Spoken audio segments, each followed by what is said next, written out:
ಬಂಧುಗಳೇ ನಮಸ್ಕಾರ, ಹೇಗಿದ್ರೆ ನೀವೆಲ್ಲರೂ. ನಾನು ಸುಬ್ರಹ್ಮಣ್ಯ ಎಸ್ ಹಂಡಿಗೆ. ಬಂಧುಗಳೇ, ನಿನ್ನೆಯ ವಿಡಿಯೋದಲ್ಲಿ ಒಂದು ವಿಚಾರವನ್ನ ಪ್ರಸ್ತಾಪ ಮಾಡಿದ್ದೆ. ನಮ್ಮ ರಾಜ್ಯದಲ್ಲಿ ಕುದುರೆ ವ್ಯಾಪಾರಕ್ಕೆ ವೇದಿಕೆ ಸಿದ್ಧವಾಗಿದೆ. ಅಂದ್ರೆ ಶಾಸಕರ ಕುದುರೆ ವ್ಯಾಪಾರಕ್ಕೆ ಒಂದು ಸ್ಟೇಜ್ ಅನ್ನ ಸೆಟ್ ಮಾಡಲಾಗಿದೆ. ಕುದುರೆ ವ್ಯಾಪಾರ ನಡೆಯುವಂತ ಎಲ್ಲಾ ಸಾಧ್ಯತೆಗಳು ಕೂಡ ಇದೆ. ಶಾಸಕರನ್ನ ಖರೀದಿ ಮಾಡಲಾಗುತ್ತೆ ಎನ್ನುವಂತ ಮಾತನ್ನ ಹೇಳಿದ್ದೆ. ಅದೇ ಪ್ರಕಾರವಾಗಿ ಇವತ್ತೊಂದು ಬೆಳವಣಿಗೆ ಆಗಿದೆ. ಬರೋಬ್ಬರಿ 11 ಶಾಸಕರು ಖರೀದಿಯಾಗಿದ್ದಾರೋ ಏನಾಗಿದ್ದಾರೋ ನಾನು ಈ ಕ್ಷಣದಲ್ಲೇ ಹೇಳೋದಕ್ಕೆ ಸಾಧ್ಯ ಇಲ್ಲ. ಆದರೆ 11 ಮಂದಿ ಶಾಸಕರು ಅಡ್ಡ ಮತದಾನವನ್ನ ಮಾಡಿದ್ದಾರೆ. ಅಡ್ಡ ಮತದಾನ ಅಂದ್ರೆ ಉಚಿತವಾಗಿ ಅಡ್ಡ ಮತದಾನವನ್ನ ಮಾಡ್ತಾರಾ? ಸಾಧ್ಯವೇ ಇಲ್ಲ. ಅವರಿಗೆ ಬೇರೆ ಬೇರೆ ರೀತಿಯಲ್ಲಿ ಆಮಿಷವನ್ನ ಒಡ್ಡಿರುವಂತ ಸಾಧ್ಯತೆ ಇದೆ. ಅದು ಅಧಿಕಾರದ ಆಮಿಷ ಆಗಿರಬಹುದು ಅಥವಾ ಬೇರೆ ಇನ್ಯಾವುದೇ ಆಮಿಷ ಆಗಿರುವಂತಹ ಸಾಧ್ಯತೆಯೂ ಕೂಡ ಇದೆ. ಬಂಧುಗಳೇ, ನಮ್ಮ ವ್ಯವಸ್ಥೆ ಹೇಗಾಗ್ಬಿಟ್ಟಿದೆ ಅಂದ್ರೆ, ನಿನ್ನೆ ವಿಡಿಯೋದಲ್ಲೂ ಕೂಡ ನಾನು ಅದನ್ನ ಪ್ರಸ್ತಾಪ ಮಾಡಿದ್ದೆ. ನಾವು ಹೇಗೆ ಓಟ್ ಹಾಕ್ತೀವಿ ಹೇಳಿ? ನಮ್ಮ ಜಾತಿಯವರು ಎನ್ನುವಂತ ಕಾರಣಕ್ಕಾಗಿ ಅಥವಾ ಇವರು ಹೆಚ್ಚು ದುಡ್ಡು ಕೊಟ್ಟರು ಎನ್ನುವ ಕಾರಣಕ್ಕಾಗಿ ನಾವು ನಮ್ಮ ಓಟನ್ನ ಮಾರಾಟ ಮಾಡಿಕೊಳ್ತೇವೆ. ಹಿರಿಯ ಶಾಸಕರೊಬ್ಬರು ಒಂದು ಮಾತನ್ನ ಹೇಳ್ತಾ ಇದ್ರು. ಒಂದು ವಿಧಾನಸಭಾ ಕ್ಷೇತ್ರದಲ್ಲಿ ಗೆಲ್ಲಬೇಕು ಅಂದ್ರೆ ಕನಿಷ್ಠ 20 ಕೋಟಿಯಷ್ಟು ಹಣವನ್ನ ಖರ್ಚು ಮಾಡಬೇಕು ಅಂತ. ಗರಿಷ್ಠ ಅದು ಎಲ್ಲಿವರೆಗೆ ಹೋಗಬಹುದು ಅನ್ನೋದನ್ನ ನೀವು ಯೋಚನೆ ಮಾಡಿ. ಗೆದ್ದು ಬಂದಂತ ಶಾಸಕರು ಏನ್ ಮಾಡ್ತಾರೆ? ಮೊದಲಲ್ಲಿ ಬಂಡವಾಳವನ್ನ ಹೂಡಿ ಬಂದಿರ್ತಾರಲ್ಲ, ಆ ಬಂಡವಾಳವನ್ನು ವಾಪಸ್ ತೆಗೆಯೋದು ಹೇಗೆ ಎನ್ನುವ ರೀತಿಯಲ್ಲಿ ಪ್ಲಾನ್ ಮಾಡ್ತಾರೆ. ಹೀಗೆ ಬಂಡವಾಳವನ್ನು ವಾಪಸ್ ತೆಗೆಯೋದಕ್ಕೆ ಯಾವ್ಯಾವ ವೇದಿಕೆ ಸಿಗುತ್ತೋ, ಯಾವ್ಯಾವ ಸಂದರ್ಭ ಸಿಗುತ್ತೋ ಅದನ್ನು ಬಹಳ ಚೆನ್ನಾಗಿ ಬಳಸ್ಕೊಳ್ತಾರೆ ಅಂತ ಕಾಣುತ್ತೆ. ಈಗಲೂ ಕೂಡ ಅಂತಹ ಸಂದರ್ಭ ಒದಗಿ ಬಂದಿತ್ತು ಅಂತ ಕಾಣುತ್ತೆ. ಅದನ್ನು ಬಹಳ ಚೆನ್ನಾಗಿ ಬಳಸ್ಕೊಂಡ್ರು ಅಂತ ಕಾಣುತ್ತೆ. ನಾವು ಕೂಡ ಓಟ್ ಹಾಕುವ ಸಂದರ್ಭದಲ್ಲಿ ಹಣ ತಗೊಂಡು ಓಟ್ ಹಾಕ್ತೀವಿ. ನಮ್ಮ ಓಟನ್ನು ನಾವು ಮಾರಾಟ ಮಾಡ್ಕೊಳ್ತೀವಿ.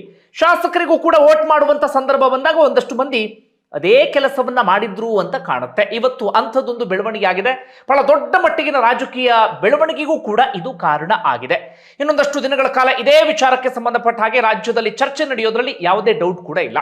ಮತ್ತೊಂದೇನಪ್ಪ ಅಂದ್ರೆ, ಇನ್ನೊಂದು ಇಂಟ್ರೆಸ್ಟಿಂಗ್ ಬೆಳವಣಿಗೆ ಏನಪ್ಪಾ ಅಂದ್ರೆ, ಬೇರೆ ಬೇರೆ ರಾಜ್ಯಗಳಲ್ಲಿ ಬಿಜೆಪಿ ವಿಪಕ್ಷಗಳಿಗೆ ಯಾವ ಇಂಜೆಕ್ಷನ್ ಅನ್ನ ತಗೊಂಡು ಹೋಗಿ ಚುಚ್ಚುತ್ತಾ ಇತ್ತು, ಇವತ್ತು ಬಿಜೆಪಿಗೆ ಆ ಇಂಜೆಕ್ಷನ್ ಅನ್ನ ಇಲ್ಲಿ ಆಡಳಿತ ಪಕ್ಷದವರು ಚುಚ್ಚಿಬಿಟ್ಟಿದ್ದಾರೆ.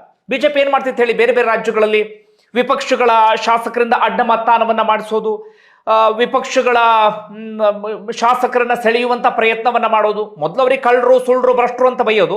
ಅದಾದ ಬಳಿಕ ಅವರನ್ನೇ ತಮ್ಮ ಕಡೆಗೆ ಸೆಳೆದುಕೊಳ್ಳುವಂತ ಪ್ರಯತ್ನವನ್ನ ಮಾಡೋದು. ಇಂಥದ್ದೆಲ್ಲವನ್ನು ಕೂಡ ಮಾಡ್ತಾ ಇತ್ತಾ. ಇವತ್ತು ಅದೇ ಬಿಜೆಪಿ ಆ ಇಂಜೆಕ್ಷನ್ ಅನ್ನ ತಾನೇ ಚುಚ್ಚಿಸಿಕೊಳ್ಳುವಂತ ಪರಿಸ್ಥಿತಿ ಎದುರಾಗಿ ಬಿಟ್ಟಿದೆ.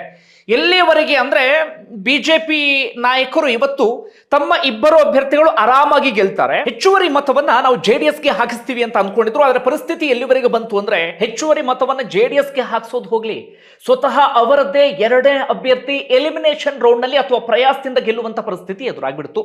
ಇನ್ನು ಜೆಡಿಎಸ್ನ ಕಥೆಯಂತೂ ತೀರಾ ಮುಖಭಂಗ ಅಂದ್ರೂ ಕೂಡ ತಪ್ಪಾಗ್ಲಿಕ್ಕಿಲ್ಲ. ಕುಮಾರಸ್ವಾಮಿ ಅವರು ಪ್ರತಿಷ್ಠೆಗೆ ಬಿದ್ದು ಅಥವಾ ಇನ್ನೇನೋ ಸಾಬೀತು ಮಾಡಬೇಕು ಎನ್ನುವಂತ ಉದ್ದೇಶದಿಂದ ತಮ್ಮ ಅಭ್ಯರ್ಥಿಯನ್ನ ಕಣಕ್ಕಿಳಿಸಿದ್ರು. ಒಂದಷ್ಟು ಅವರದ್ದೇ ಪಕ್ಷದ ವಿರೋಧ ನಡುವೆಯೂ ಕೂಡ. ಆದ್ರೆ ಇದೀಗ ಆ ಪ್ರತಿಷ್ಠೆ ಸವಾಲು ಹೋಗ್ಲಿ, ಕನಿಷ್ಠ ಮತವನ್ನ ಪಡೆಯುವುದಕ್ಕೂ ಕೂಡ ಅವರ ಅಭ್ಯರ್ಥಿಗೆ ಸಾಧ್ಯ ಆಗಲಿಲ್ಲ. ಇನ್ನು ಆಡಳಿತ ಪಕ್ಷ ತೋಳ್ಬಲ ಮತ್ತೊಂದು ಮಗದೊಂದು ತನು ಮನ ಧನ ಎಲ್ಲವನ್ನೂ ಕೂಡ ಅರ್ಪಿಸಿ ತನ್ನ 5 ಅಭ್ಯರ್ಥಿಗಳನ್ನು ಕೂಡ ಗೆಲ್ಲಿಸಿಕೊಳ್ಳುವಲ್ಲಿ ಯಶಸ್ವಿ ಆಗಿದೆ. 5ನೇ ಅಭ್ಯರ್ಥಿಗೆ ಭರ್ಜರಿ ಆದಂತ ಮತವೂ ಕೂಡ ಬಂದಿದೆ. ಪುಕ್ಸಟೆ ಅಂತೂ ಬಂದಿರಲ್ಲ. ಅಲ್ಲಿ ಏನೇನು ಆಗಿರುತ್ತೆ ಅನ್ನೋದು ನಿಮ್ಮೆಲ್ಲರಿಗೂ ಕೂಡ ಗೊತ್ತಿರುವಂತ ವಿಚಾರ. ಓಕೆ, ಹಾಗಾದ್ರೆ ಏನೇನು ಬೆಳವಣಿಗೆ ಕಂಪ್ಲೀಟ್ ವಿವರವನ್ನ ಗಮನಿಸ್ತಾ ಹೋಗೋಣ. ಯಾಕಂದ್ರೆ ನಾವು ನೀವೆಲ್ಲರೂ ಕೂಡ ಗಮನಿಸಲೇಬೇಕಾಗಿರುವಂತ ಬೆಳವಣಿಗೆ ಇದು. ಬಂಧುಗಳೇ, ವಿಧಾನಸಭೆಯಿಂದ ವಿಧಾನ ಪರಿಷತ್ಗೆ ನಡೆದಂತ ಚುನಾವಣೆ. ಇಲ್ಲಿ ಜನರಿಗೆ ಓಟ್ ಹಾಕುವಂತ ಅವಕಾಶ ಇರೋದಿಲ್ಲ. ಜನ ಯಾರನ್ನ ಓಟ್ ಹಾಕಿ ಗೆಲ್ಲಿಸಿ ಕಳಿಸಿರ್ತಾರೋ ಶಾಸಕರು, ಅವರಿಗೆ ಓಟ್ ಹಾಕೋದಿಕ್ಕೆ ಅವಕಾಶ ಇರುತ್ತೆ. ಒಟ್ಟು 7 ಸ್ಥಾನಗಳಿಗೆ ನಡೆದಂತ ಚುನಾವಣೆ. ಸಂಖ್ಯಾಬಲದ ಆಧಾರದ ಮೇಲೆ ಕಾಂಗ್ರೆಸ್ ಆರಾಮಾಗಿ 4 ಗೆಲ್ತಾ ಇತ್ತು, ಬಿಜೆಪಿ 2 ಗೆಲ್ತಾ ಇತ್ತು. ಹಾಗೆ ಜೆಡಿಎಸ್ಗೆ ಒಂದಷ್ಟು ಮತಗಳ ಕೊರತೆ ಇತ್ತು ತನ್ನ ಅಭ್ಯರ್ಥಿಯನ್ನ ಕಣಕ್ಕಿಳಿಸೋದಿಕ್ಕೆ. ಕಾಂಗ್ರೆಸ್ಗೂ ಕೂಡ ಒಂದಷ್ಟು ಅಭ್ಯರ್ಥಿಗಳ ಕೊರತೆ ಇತ್ತು ತನ್ನ ಇನ್ನೊಂದು ಅಭ್ಯರ್ಥಿಯನ್ನ ಗೆಲ್ಲಿಸಿಕೊಳ್ಳೋದಿಕ್ಕೆ. ಆದ್ರೂ ಕೂಡ ಕಾಂಗ್ರೆಸ್ ತನ್ನ 5ನೇ ಅಭ್ಯರ್ಥಿಯನ್ನ ಕಣಕ್ಕಿಳಿಸಿತ್ತು. ಇತ್ತ ಜೆಡಿಎಸ್ ಕೂಡ ತನ್ನ 5ನೇ ಮೊದಲ ಅಭ್ಯರ್ಥಿಯನ್ನ ಕಣಕ್ಕಿಳಿಸಿತ್ತು. ಜೆಡಿಎಸ್ಗೆ ಸಂಖ್ಯಾಬಲದ ಆಧಾರದ ಮೇಲೆ ಒಂದು ಅಭ್ಯರ್ಥಿನೂ ಕೂಡ ಗೆಲ್ಲೋದಕ್ಕೆ ಅವಕಾಶ ಇರಲಿಲ್ಲ. ಆದ್ರೂ ಕೂಡ ಒಂದಷ್ಟು ಲೆಕ್ಕಾಚಾರದ ಆಧಾರದ ಮೇಲೆ ಓರ್ವ ಅಭ್ಯರ್ಥಿಯನ್ನ ಕಣಕ್ಕಿಳಿಸಿತ್ತು. ಕಾಂಗ್ರೆಸ್ 5ನೇ ಅಭ್ಯರ್ಥಿಯನ್ನ ಕಣಕ್ಕಿಳಿಸಿತ್ತು. ಎಲ್ಲಾ ಲೆಕ್ಕಾಚಾರವನ್ನು ನೋಡಿದ್ರೂ ಕೂಡ ಕಾಂಗ್ರೆಸ್ಗೆ ಒಂದು 2-3 ಮತಗಳ ಕೊರತೆ ಆಗುವಂತ ಪರಿಸ್ಥಿತಿ ಎದುರಾಗಿತ್ತು ಕಾಂಗ್ರೆಸ್ಗೆ. ಅವರು ಅದಕ್ಕೊಂದಷ್ಟು ಪ್ಲಾನ್ ಅನ್ನ ಮಾಡ್ಕೊಂಡಿದ್ರು. ಜೆಡಿಎಸ್ಗೆ ಏನಾಗಿತ್ತು ಅಂದ್ರೆ, ಅವರ ಶಾಸಕರು ಇರೋದೇ 18, ಬಿಜೆಪಿ ಹೆಚ್ಚುವರಿ ಮತ 6, ಒಟ್ಟು 24 ಆಗ್ತಿತ್ತು. ಓರ್ವ ಅಭ್ಯರ್ಥಿ ಗೆಲ್ಲೋದಿಕ್ಕೆ 27.63 ಅಂದ್ರೆ 28 ಮತಗಳ ಅವಶ್ಯಕತೆ ಇತ್ತು. ಅವರಿಗೆ ಒಂದಷ್ಟು ಕೊರತೆ ಇತ್ತು. ಅವರು ಕೂಡ ಒಂದಷ್ಟು ಲೆಕ್ಕಾಚಾರವನ್ನು ಹಾಕೊಂಡು ಕಣಕ್ಕಿಳಿಸಿದ್ರು. ಇಲ್ಲಿ ಕಾಂಗ್ರೆಸ್ನ ಪ್ಲಾನ್ ಏನಾಗಿತ್ತು ಅಂದ್ರೆ, ಏನಾದ್ರೂ ಮಾಡಿ ಈ ಚುನಾವಣೆಯ ಮೂಲಕ ಜೆಡಿಎಸ್ನ ಬುಡವನ್ನ ಶೇಕ್ ಮಾಡಬೇಕು, ಬಿಜೆಪಿಗೂ ಒಂದು ರೀತಿಯಲ್ಲಿ ಶಾಕ್ ಅನ್ನು ಕೊಡಬೇಕು ಅಂತ ಪ್ಲಾನ್ ಮಾಡ್ಕೊಂಡಿದ್ರು. ಬರೀ ಗೆಲುವಿನ ಲೆಕ್ಕಾಚಾರ ಇರೋದಿಲ್ಲ, ವಿಧಾನ ಪರಿಷತ್ ಚುನಾವಣೆ ಹಾಗೆ ರಾಜ್ಯಸಭಾ ಚುನಾವಣೆ ಅನ್ನಂತ ಸಂದರ್ಭದಲ್ಲಿ ಇನ್ನೊಂದು ಪಕ್ಷದ ಬುಡವನ್ನೇ ಶೇಕ್ ಮಾಡುವಂತ ಲೆಕ್ಕಾಚಾರ ಎಲ್ಲವೂ ಕೂಡ ಇರುತ್ತೆ. ಹತ್ತ ಜೆಡಿಎಸ್ ಮತ್ತೆ ಬಿಜೆಪಿಯವರು ಕೂಡ ಅದೇ ಪ್ಲಾನ್ ಅನ್ನ ಮಾಡ್ಕೊಂಡಿದ್ರು. ಏನು, ಕಾಂಗ್ರೆಸ್ನಲ್ಲಿ ಒಂದಷ್ಟು ಅಸಮಾಧಾನ ಇದೆ, ಸಚಿವ ಸ್ಥಾನ ಸಿಗದಿದ್ದಕ್ಕೆ ಬೇಸರ ಇದೆ, ಬೇರೆ ಬೇರೆ ಕಾರಣಗಳಿಗಾಗಿ ಅವ್ರ ನಡುವೆ ಒಂದಷ್ಟು ಒಳಜಗಳ ಇದೆ, ಅದನ್ನ ನಾವು ಪ್ಲಸ್ ಮಾಡ್ಕೊಳ್ಳೋಣ, ಅವರ ಬುಡವನ್ನ ಶೇಕ್ ಮಾಡೋಣ ಅಂತ ಅವ್ರು ಪ್ಲಾನ್ ಮಾಡ್ಕೊಂಡಿದ್ರು.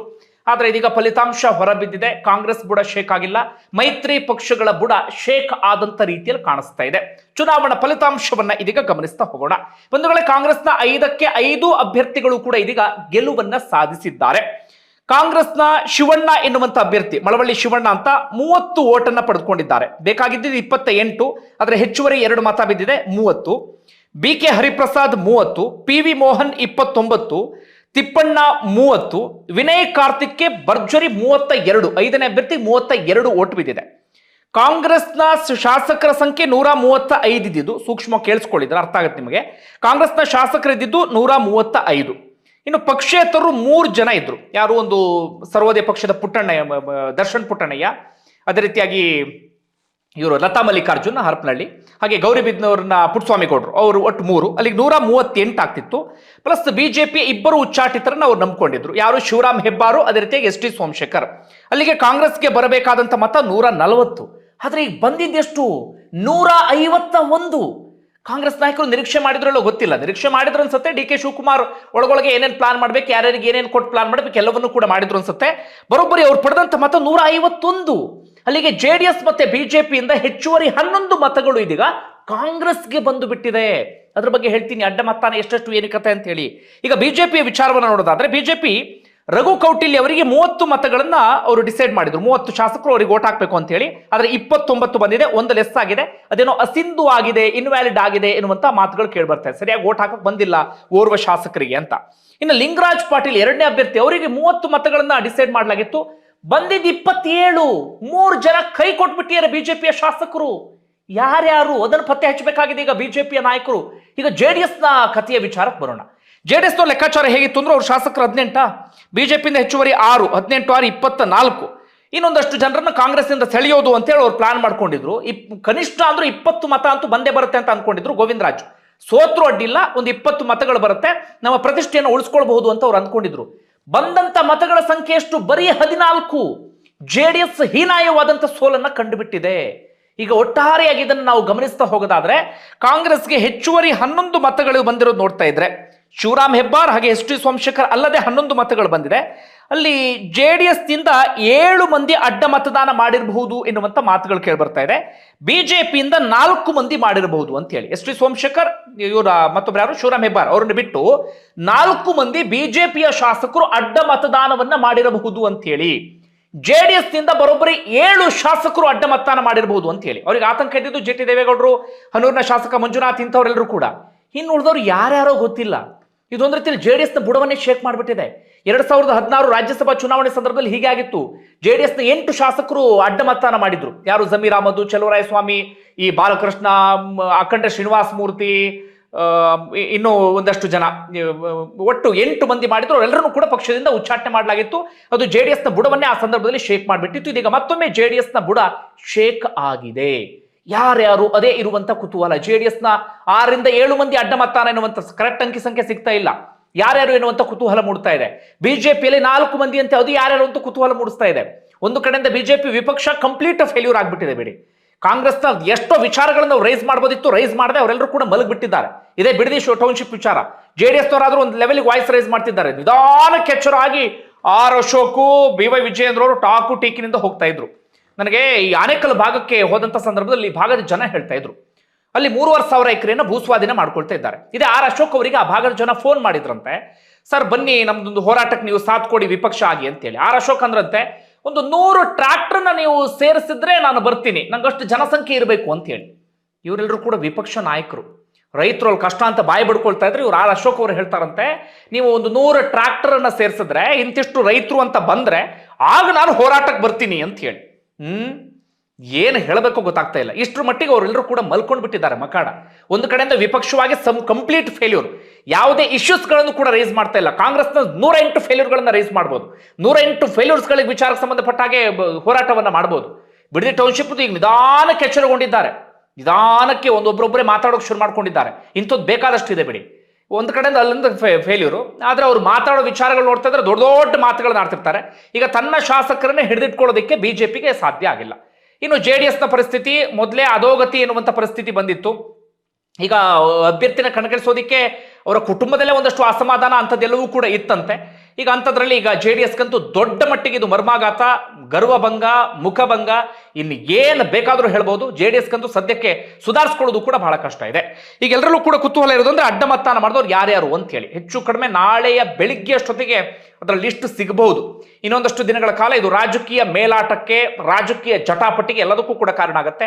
ಅಡ್ಡ ಮತದಾನವನ್ನು ಮಾಡಿದಂಥವ್ರು ಎರಡೂ ಪಕ್ಷಗಳು ಕೂಡ ಉಚ್ಚಾಟನೆಯನ್ನು ಮಾಡ್ತಾರೆ. ಅವರು ಸಹಜವಾಗಿ ಕಾಂಗ್ರೆಸ್ನ ಕಡೆಗೆ ಬರ್ತಾರೆ. ಕಾಂಗ್ರೆಸ್ನಲ್ಲಿ ಏನು ಆಮಿಷವನ್ನು ಒಡ್ಡಿದ್ದಾರೋ ಗೊತ್ತಿಲ್ಲ. ಸಹಜವಾಗಿ ಮುಂದಿನ ಚುನಾವಣೆಯಲ್ಲಿ ಕಾಂಗ್ರೆಸ್ನ ಟಿಕೆಟ್ನ ಆಮಿಷವನ್ನ ಒಡ್ಡಿರ್ತಾರೆ ಒಂದು. ಮತ್ತೊಂದು ಅದರ ಆಚೆಗೆ ಇನ್ನೇನೇನೋ ಗೊತ್ತಿಲ್ಲ, ಏನೇನೆಲ್ಲ ನಡೆಯುತ್ತೋ ಗೊತ್ತಿಲ್ಲ ರಾಜಕಾರಣದಲ್ಲಿ. ಅಂಥದ್ದೆಲ್ಲವೂ ಕೂಡ ಆಗಿದೆ. ಬಂಧುಗಳೇ, ಸದ್ಯಕ್ಕಿಷ್ಟು ಬೆಳವಣಿಗೆ. ಅಡ್ಡ ಮತದಾನ ಮಾಡಿದವರು ಯಾರ್ಯಾರು ಗೊತ್ತಾಗ್ತಿದ್ದಂಗೆ ಆ ಡೀಟೇಲ್ ನಿಮ್ಮ ಮುಂದೆ ಇಡ್ತೀನಿ. ಧನ್ಯವಾದ. ವಿಡಿಯೋ ನೋಡಿದ್ದಕ್ಕೆ.